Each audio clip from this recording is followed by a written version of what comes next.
Hey guys, it's Steve with Futures and Charts, and I just wanted to get back into the swing of things here. It's been a while since I've been on, and just trying to do some different things. And of course, for a long time, the market was kind of boring. I don't even want to talk about wheat. I'm sure you don't either. But the uh, the oil market has kind of in the last few days had a pretty decent run up. It's like today, it's up a buck 27. Um, And the kind of weird thing is that actually the prices at the refineries are quite a bit better than the futures prices. So, I mean, I've been telling people if you have storage, you should probably maybe look at putting some in because there's like 40 some cents difference. So that's, I mean, and that, you know how that's a lot. So anyway, let's just take you in and have you look. Let's take a look at the charts and see how they're looking and where this could possibly top out because it's been a really good run and usually you'll have a retracement. So um, we'll see what happens and then we'll kind of look back historically on what happened last year around this time as well and what the market did. So and the news is apparently that there's some possible sanctions and things like that coming up with the Trump administration, I guess is what they're thinking. So and possibly a freeze. So they're talking about an it says WTI crude rallies on sanctions and freeze risk.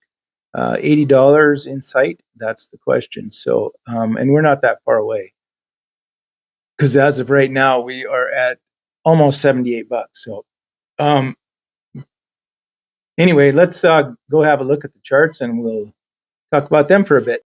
So here is what the crude oil chart is looking like, which of course translates over to diesel and stuff pretty reasonably the same. So we're looking at 77.82 on the price right now, and this chart hasn't quite refreshed up to that yet, but as you can see from back here in right at the end of the December, it's just basically had a couple hiccups here, but once it broke above these levels it just took off and it blew right through this particular level here, which I would have thought would have been just a little bit of resistance, but it just showed a little bit of consolidation before it got to that point and just took off. So that's a pretty big run right there, and I would look for that to at least slow down. Like I say, maybe when they mention 80, I think the markets are probably setting themselves up to have an $80 run or close to it before they start shorting it or bringing it back down, and they start profit taking on the move that we've had, because that's a pretty decent move. So from all the way from down here at like 69, because this is where you could kind of tell where things were starting to change, because we just had a slow, steady, range right here that we were bouncing off of, and then it didn't even come close to it after that. So you kind of knew the sentiment was changing. So that told me that things were probably going to go up, and they sure did. So now let's just take a look at back what it was back in last year. It kind of did the same thing. Here we are in February, and it started just marching right up till we got up to about 80 bucks then as well. So if maybe just history's repeating, and we're going to get back to 80 and then possibly settle back down like it did here into all the way into June, I guess, is where that, and at this point here was where a lot of folks, we were telling people to, if you're going to need fuel for the fall or summer or fall to get through that year, this would have been a good time to get it. And then we ran up quite a bit, and then we had a huge fall going into September. So